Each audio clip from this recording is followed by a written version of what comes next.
Já parou para pensar em como a maioria de nós se relaciona com a natureza? Não satisfeitos em como ela se apresenta, a gente vai lá e constrói toda uma camada em cima dela. Se não uma, bem mais do que uma. Tem cidades que já estão na terceira, quarta, quinta camada. É como se para existirmos, precisássemos de algo que nos separa justamente da casa onde a gente habita, o mundo nesse caso. Nesse quadro do canal eu vou bem além do filme, além inclusive da narrativa. A narrativa é princípio, e entendendo que ela parte de um ser da sociedade para ser consumida por outro ser que está em sociedade, busco reflexões a partir de imagens, signos, símbolos e muito mais do que isso. Esse é o Além da Tela. E nesse vídeo, estamos jogando errado. O Planeta dos Abutres, The Dig e a Vida.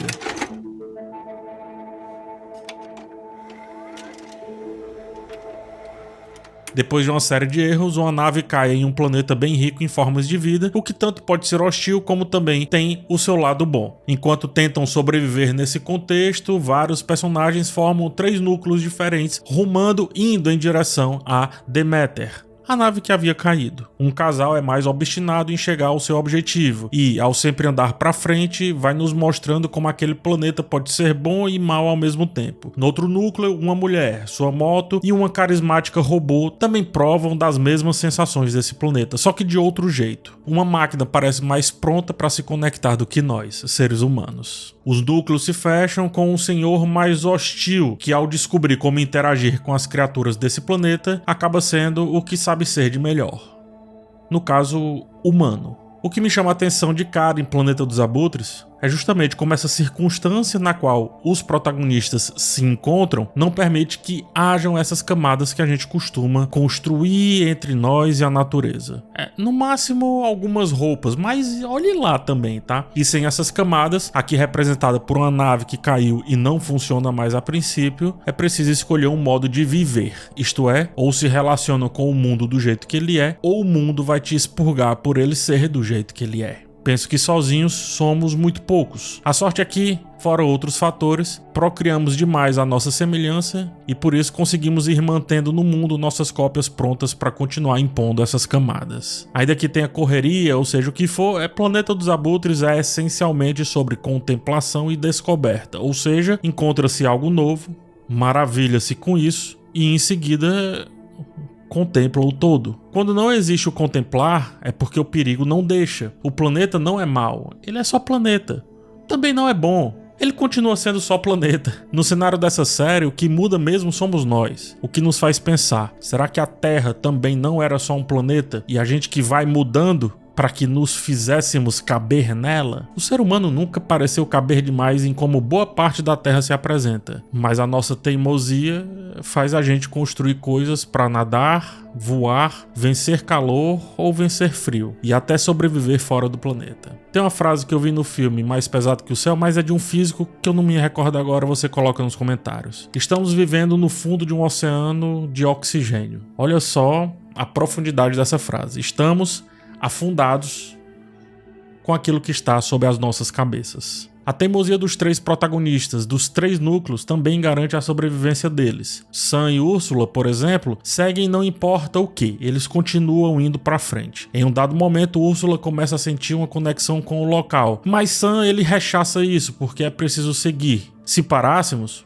provavelmente também sentiríamos mais. O progresso, isto é, ir adiante do que o novo se impõe, faz com que a gente perca os ensinamentos do caminho. Cenas depois, com Sam tendo sido sequestrado por uma dessas criaturas estranhas, Úrsula faz o que havia sentido anteriormente. Conecta-se com as formas de vida, se deixa levar e resolve a situação. Talvez o nosso problema seja, ao querer controlar, não se deixar levar. O tal fluxo das coisas parece se aplicar a gente, humanos, só caso a gente controle esse fluxo. Se ele nos controlar, parece que não vale. E ao mesmo tempo a gente está lotado de doenças porque a gente não se deixa levar pelo fluxo.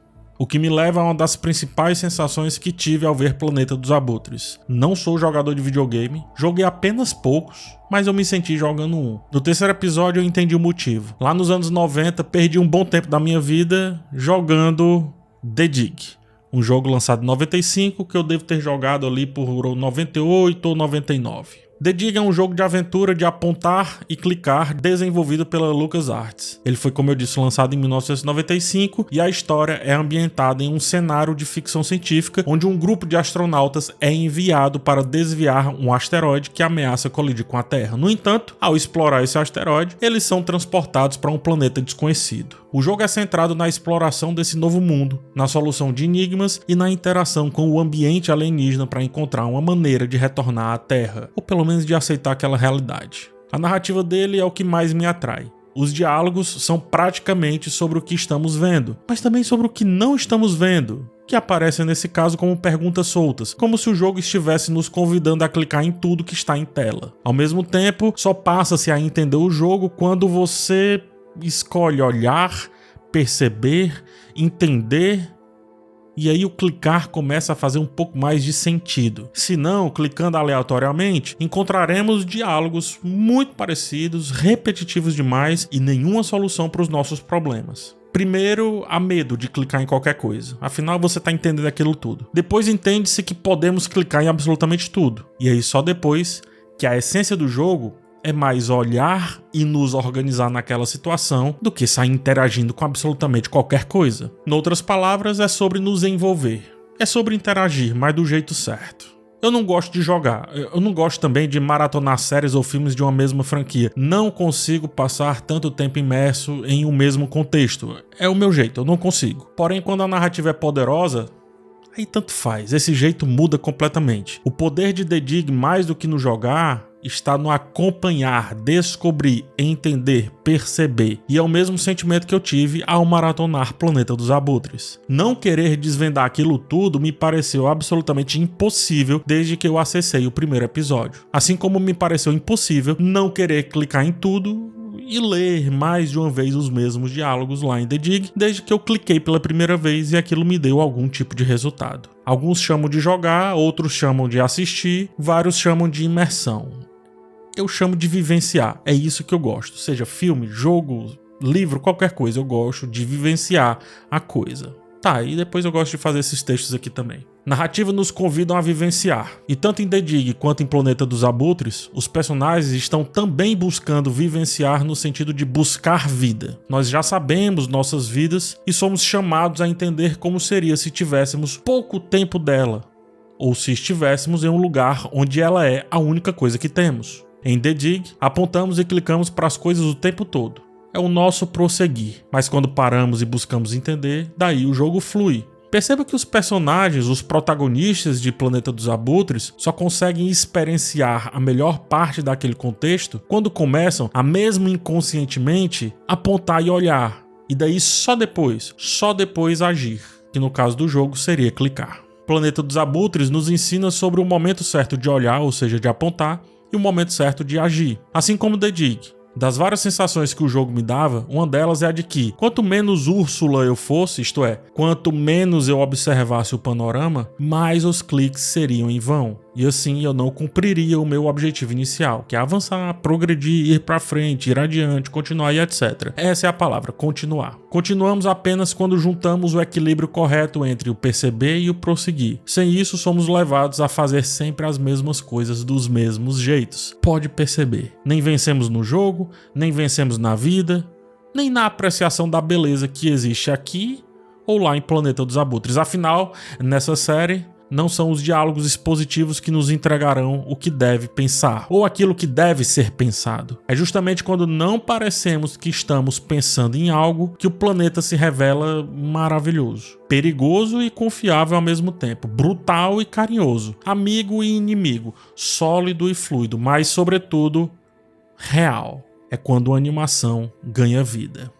Tanto The Dig quanto o Planeta dos Abutres nos pede para parar. Essa é a essência desse treco aqui que eu tô falando. Os dois nos pedem para pararmos. Se não parássemos junto com Úrsula lá no labirinto, que Sam vê como um muro a ser vencido, perderíamos de ver uma vida começar e terminar em instantes. Tudo isso para dar a ideia de que toda vida só existe por conta de outra. Se não pararmos em meio a toda a correria que um jogo propõe e que uma série de aventura também propõe, jamais saberemos resolver os problemas que aparecem na nossa frente. Jamais.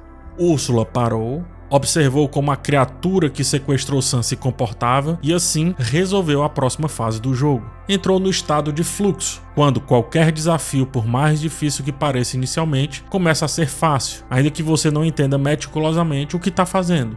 Você só está fazendo. Se você parar para pensar demais, vai falhar. Se você parar demais para pensar como é dirigir, talvez você bata o carro. Se você ficar raciocinando demais sobre como é correr, talvez você tope na próxima pedra. Porque o pensar se faz antes e não durante a execução. Esse é o estado de flow. Planeta dos Abutres te convida a entrar também em um estado de flow. Depois do terceiro episódio, não tem mais como você não seguir aquele fluxo. Isto é, se você não estiver entretido demais observando outras coisas, em vez daquela proposta que você está tendo na sua tela. Kamen, que segue ali sua jornada isolada, aponta e clica do primeiro jeito que dá. Ele é o mais humano de todos os protagonistas. O personagem tenta pegar uma fruta do alto de uma árvore. A natureza zomba dele. Kamen se estica todo, quase caindo, não alcança aquela comida, mas o animal consegue fazer isso com extrema facilidade. Só que para deixar o homem completamente humano, o bicho desperdiça a fruta, jogando-a fora. O planeta está dizendo que é essencialmente melhor do que Kamen. Essencialmente melhor do que aquele homem. Coisa que o humano não gosta e por isso precisa mostrar que ele é o melhor, que ele pode clicar em tudo aleatoriamente, que o jogo é a favor dele e por aí vai. E assim ele começa a matar. O outro bicho que o havia salvado da queda inicial passa a ser alimentado com o que Kamen mata e por sua vez passa a retroalimentar esse homem. O bicho cresce, precisa de muito mais e Kamen também precisa crescer. Da criatura carinhosa e simpática lá do começo, ela torna-se uma figura assustadora, que mais à frente colocará em risco a vida da protagonista de outro núcleo.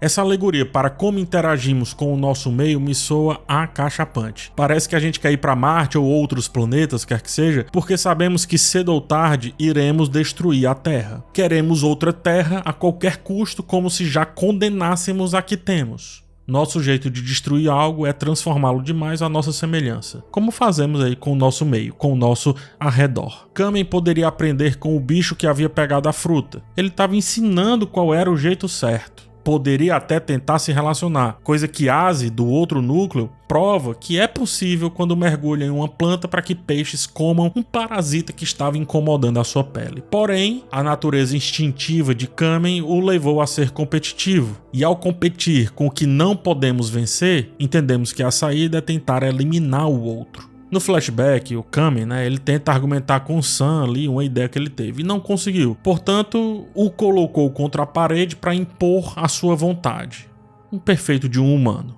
O homem não venceria aquela natureza. Portanto, ao saber que não venceria, achou que destruir seria a solução. Por conta de pessoas como Kamen, é que nos encontramos, é que os demais personagens se encontram onde estão. Ao entrar em simbiose com a criatura que depois cresce e vira um monstro, Kamen poderia ter entendido a essência da proposta daquele ambiente hostil. Se nos tornamos um só, seremos vários. Úrsula, como eu disse, entendeu isso. Liv, a robô de Aze, também entendeu isso perfeitamente. Mas o Kamen, ele teimava demais. E assim, a partir da ganância fantasiada de sobrevivência, destruiu uma boa relação mútua. Justificar atos destrutivos e egoístas como meios indispensáveis para a sobrevivência é o que a gente faz de melhor. E ele fez.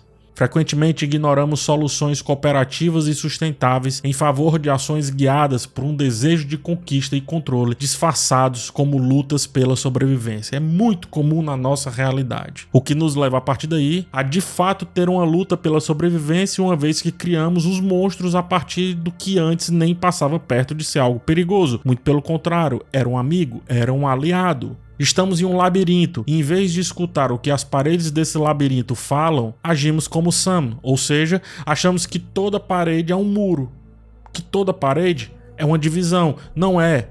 Às vezes é vida, e uma vida que está todo o tempo nascendo para nos manter progredindo. Inclusive a gente também é isso. O que fazemos é só antecipar o fim dessas vidas a nosso favor.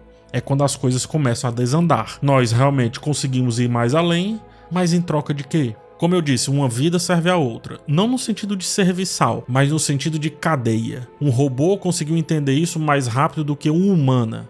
E o motivo é óbvio. A sociedade de onde vêm nossos aventureiros perdidos é avançada demais a ponto de deixar a Terra e ir para outros planetas, até perceber que estamos no caminho errado. Isso aí é Ailton Krenak em A Vida Não É Útil. Quantos planetas ou quanto do planeta de origem aqueles tripulantes precisaram consumir para finalmente entender, para finalmente estar em uma realidade onde eles podem ser consumidos? Ou melhor, para que ir tão longe?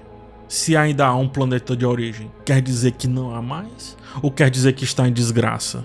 Liv morreu depois que aprendeu a viver.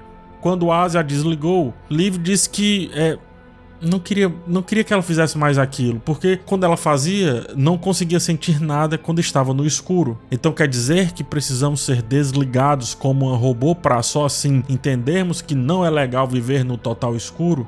Aparentemente sim. Quando também começamos a aprender a viver, velhinhos, sábios, com bagagem demais, pessoas que andam devagar porque já tiveram pressa, é quando a morte também está mais próxima. Assim como Liv aprendeu rápido a essência da existência, talvez, se aprendêssemos rápido demais, morreríamos rápido demais também. No que nasce aí um paradoxo, o que me faz pensar que o certo talvez não seja aprender, mas, como em um bom jogo como The Dig, ou como Úrsula, Liv e Azi, se deixar levar pelo que o meio proporciona. Pode-se pensar que é viver uma vida passada, no que eu discordo. Eu acho que é isso que deveria ser viver. Se deixar levar pelo que o meio proporciona. Planeta dos Abutres se desveste de vários diálogos diretos. Foge, nos episódios iniciais, de uma correria que poderia cativar a todos. Vai contra a maré do que é produzir arte e conteúdo nos dias de hoje para propor não seguir enquanto todo mundo está seguindo, inclusive os seus protagonistas. A animação propõe o bom viver, a solução que perdemos e continuamos a perder cada vez mais. Que é, no caso, voltar nossa atenção para o nosso próprio interior, para só assim entendermos e darmos excessiva importância ao que acontece do lado de fora. Sem nosso olhar introspectivo, o olhar para fora não vale de nada. Sem nos observarmos na jornada da série, aquelas imagens e sons todos serão só um caleidoscópio sem sentido. Todas as criaturas, toda a profundidade contemplativa do seriado, se não olharmos para dentro de nós e colocarmos esses sentimentos para fora, servirão de nada também. Virarão monstros difíceis demais de serem superados. Criaremos uma camada entre nós e culparemos o tempo, a falta de diálogo, a falta de ação ou o que quer que seja. Ao não nos compreendermos na jornada de cada um dos personagens, lutaremos uma luta que nem sabemos quem começou, o que portanto não nos permitirá saber quem deverá terminar. Estaremos numa disputa perdida, afinal, se a natureza quiser, nos consumirá, tal como o bicho colocou um personagem dentro de si e começou a atacar outros personagens. Não entenderemos o envolvimento que a história nos propõe. Inclusive, não conseguiremos ter o envolvimento com ela mesma. Eu falo de Planeta dos Abutres e de The Dig, mas também falo da nossa própria narrativa de vida. A gente acha que está se desenvolvendo, mas perceba, o sufixo des indica uma ação contrária, como nas palavras fazer e desfazer, conhecer e desconhecer, montar e desmontar, ligar e desligar, conectar e desconectar. Entretanto, somos tão obstinados em evitar o envolvimento que alteramos as regras gramaticais e o entendimento das palavras, pensando que des, quando combinado com envolver, significa evolução. É essencial mudar o foco do desenvolvimento para o envolvimento. Envolver significa cobrir, embrulhar, rodear, enfim. Deveríamos ser o cobertor ou cobertos, ser a proteção ou nos deixar ser protegidos, já que a gente busca desesperadamente por isso o tempo inteiro. Se nos colocamos como seres tão superiores, seria sim o jeito certo de viver, mas não. Continuamos a nos desenvolver. Avançamos desesperadamente sem saber para onde realmente estamos indo. Nossos personagens, por exemplo, avançam para uma nave que já caiu, que já ruiu, que não tem jeito. É como a gente está também, avançando para algo que achamos ser a solução quando, na verdade, esse algo já ruiu. Mas talvez seja esse o caminho. Avançar tanto até que a gente caia em um planeta estranho que nos pergunte: e aí? Vai se envolver ou vai querer continuar apenas desenvolvendo?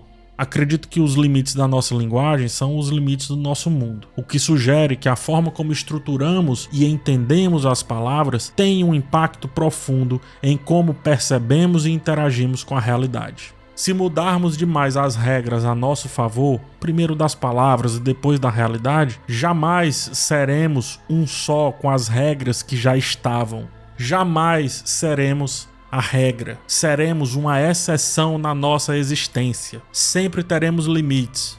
O que eu quero versus o que eu preciso. Como quero que uma palavra funcione versus como ela deveria funcionar. O que a natureza, o orgânico, precisa que eu viva e como eu botei na cabeça que devo viver.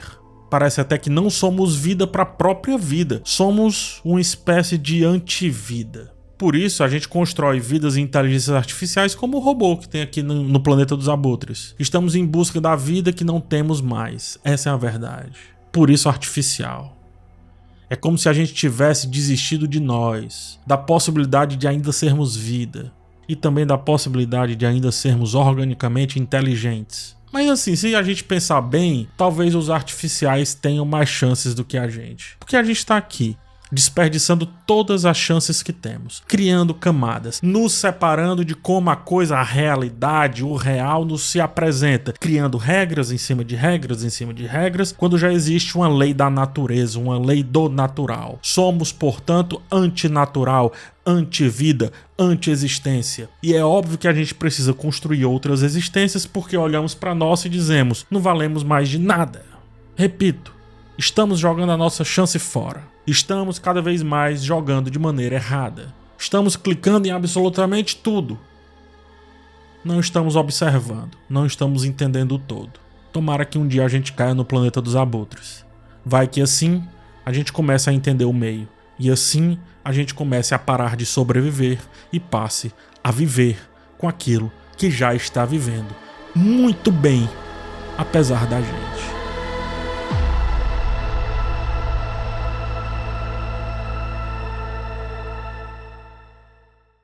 Muito obrigado por ter chegado até o final desse vídeo, um vídeo bem denso, cheio de caminhos e coisa e tal, então eu espero que você tenha gostado. Caso não ou sim, deixa aqui o like ou dislike, enfim. Aqui na descrição tem link para os meus livros, tá? Te convido a dar uma olhada no meu livro de contos, é o Coleção 2 Contos, que tem o conto Febre e o conto Atire-se. Então, vá lá na descrição, deixa o seu clique e depois você vai lá e entende se pega ou não, se vai ou não com essa sugestão de leitura. Aproveita também, deixa o like, se inscreve aqui no canal. A gente se vê numa próxima oportunidade. Forte abraço em vocês e tchau.